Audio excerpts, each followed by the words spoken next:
Hey folks, welcome back to another Dice Tower preview. I'm Mark, and today we're taking a look at AQUA, which is brought to you by the Op. It's for 1 to 4 players, ages 8 and up, and games generally run around 30 to 45 minutes. In AQUA, your starting point is a hotspot that gradually becomes surrounded by expanding coral formations. These corals serve as habitats for small marine animals. By fostering biodiverse habitats, you can then create ideal conditions for attracting the largest marine animals. AQUA plays over 17 rounds. On your turn, you must take a new coral tile from the market and add it to your reef. Then you may also attract animals to your ecosystem, if you create the correct patterns of coral, that is. At the end of the game, the player who grew the best coral formations and attracted the most large and small sea animals will score the most points and win. AQUA invites you to dive into the beauty and wonder of the ocean, delivering an incredible variety of gameplay experiences for the whole family.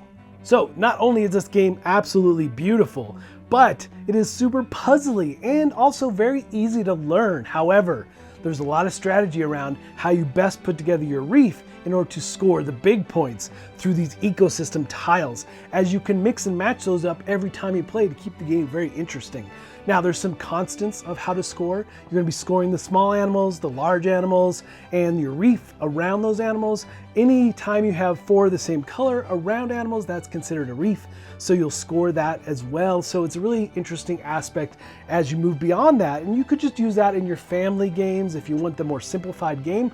But as you move into these ecosystems that you see here, and you can see there's even more tiles that you potentially could tap into for scoring and doing various types of play that keep the game very interesting.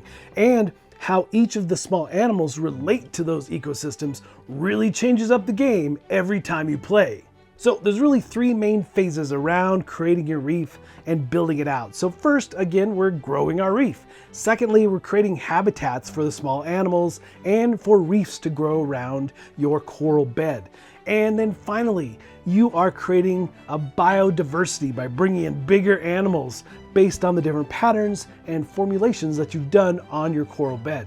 So on your turn, it's very, very simple. You have the marketplace, and you'll be drawing 1 tile. Now, you do have an option of drawing the first player marker, which means you have to give up maybe one of the more juicy tiles, so you have the option of being first player in the next round. So I like that decision making around that as well, but you're looking for tiles and you're looking to match. So when you create a hex of the same color, then you'll grab a small animal of the same type and place it there. Now, one of the neat things about creating the biodiversity around bringing in the big animals is that you have to have tiles that are all different, that live underneath the bigger animals. So as you see here, we'll pull a tile with the pink coral, we'll place it, and we'll get one of the pink small animals.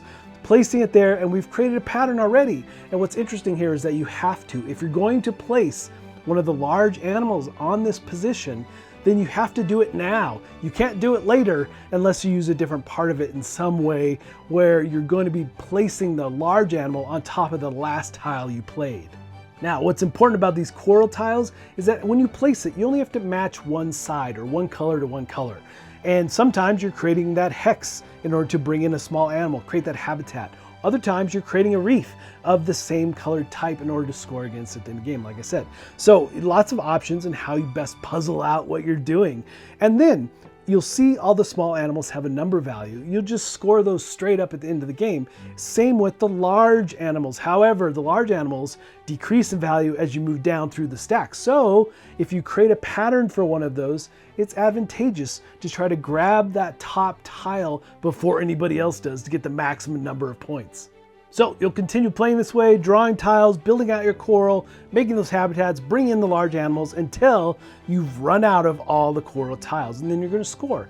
And scoring is very straightforward. First, you're going to grab all the point values of the large animals, then the small animals, and then you're going to be totaling up the reefs that you've created, and you'll again get the points of the small animals that are connected to those reefs. And then scoring becomes variable from there.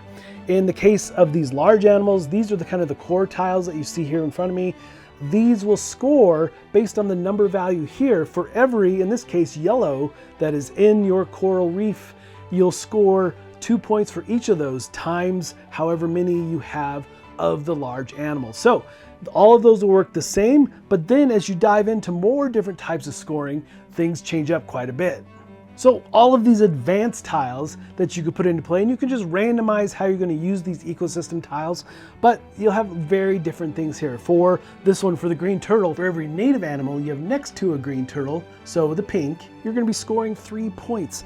And you've even got 3 of a kind, so to say. So for every small animal of the same type that you have 3 of, you're going to get 7 points. So lots of different ways that all these different scoring tiles can go, and it might really change up how you play the game based on which ones that you put in play, and remembering that each of these ecosystem tiles connect to a native animal, and that's randomized every time you play.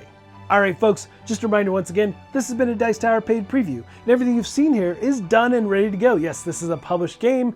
Definitely go off to their website and check it out if you want to. Now, I have to say right away, just again, that this game is absolutely beautiful.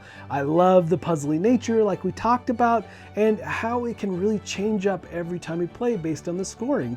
And again, there's just basic ways to score if you wanted a more family-friendly type game. But I love how all the different coral reefs and what everybody comes up with is just very dynamic and different every time you play. So that becomes very interesting as well, and just super easy to learn. But again, how you best put that puzzle together of what you're trying to create is really kind of the fun aspect there. But folks, ultimately, if this looks like something of interest to you, I'm sure they'd appreciate your support.